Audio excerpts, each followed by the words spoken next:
నమస్తే పుండరీకాక్ష, నమస్తే మధుసూదన, నమస్తే సర్వలోకేశ, నమస్తే చక్రపాణి. ఓం నమో నారాయణాయ. ఈరోజు నుంచి మార్గశిర మాస ప్రారంభం.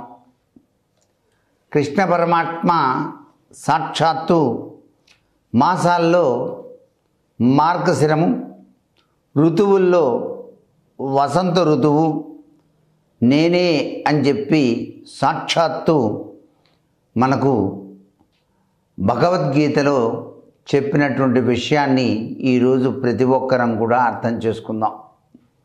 ఈరోజు నుంచి మార్గశిర మాసం ప్రారంభమవుతోంది కాబట్టి సౌరమానం అనుసరించే వాళ్ళు ఈ మాసాన్ని ధనుర్మాసమని, చాంద్రమాసమని అనుసరించే వాళ్ళు మార్గశిర మాసమని అంటారు. ధనుర్మాసమని కొందరు, చాంద్రమానం అని చెప్పేసి మరికొందరు అనుకుంటూ ఉంటాం అన్నమాట. ఇది హేమంత ఋతువునకు ప్రారంభ మాసంగా ఉంది. చైత్రంతో మొదలయ్యే మాసాల్లో ఇది సంవత్సరంలో 9వ మాసంగా చెప్పడం జరుగుతోందన్నమాట. ఈ మాసం తొలినాడు గంగా స్నానం ఆచరించడం వలన కోటి సూర్యగ్రహణ సమయంలో స్నానం ఆచరించినటువంటి ఫలం లభిస్తుంది అని చెప్పేసి శాస్త్రం. కాశీ గంగలో స్నానం చేయాలి అంటారు ఈరోజు. అది అందరికీ కుదరని పని కాబట్టి గంగ తెచ్చుకొని ఉంటారుగా కాశీ వెళ్ళిన వాళ్ళు. మీరు ఇంట్లోనే స్నానం చేసేటప్పుడు ఆ యొక్క నారాయణమూర్తిని తలుచుకుంటూ ఆ గంగని నీటిలో కలిపి మీరు స్నానం చేసినా కూడాను తత్ఫలితాన్ని మీరు పొందడానికి ఆస్కారం ఎంతగానో ఉంటుంది ఈ మార్గశీర్ష మాసంలో. మార్గశిర మాసం అంతా కూడాను విష్ణువు యొక్క ఆలయాల్లో గోదాదేవి పాసురాలతో ప్రతిధ్వనిస్తూ ఉంటాయన్నమాట. తెల్లవారుజామునే గోదాదేవి యొక్క పాసురాలు చాలా చక్కగా మార్గశిర మాసం అంతా కూడా చదువుతూ ఉంటారు. ప్రతి గురువారం లక్ష్మీదేవిని పూజించేటువంటి ఆచారం కూడా ఉంది. మార్గశిర లక్ష్మీ వ్రతం మన తెలుగునాట కూడాను విశేషంగా జరుపుతాం.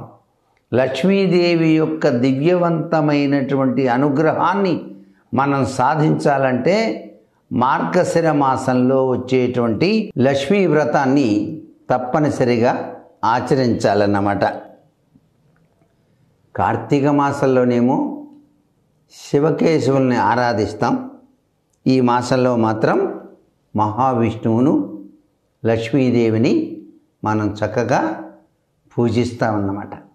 ఇలా చేయటం వలన మనకు ఒరిగేది ఏమిటి ప్రశ్న వేసుకోవాలిగా. మరి ఏం ఒరుగుతుందంటే జీవన్ముక్తి ప్రదాత విష్ణుమూర్తి, మన జీవన గమనానికి నిర్దేశకుడు ఆయన.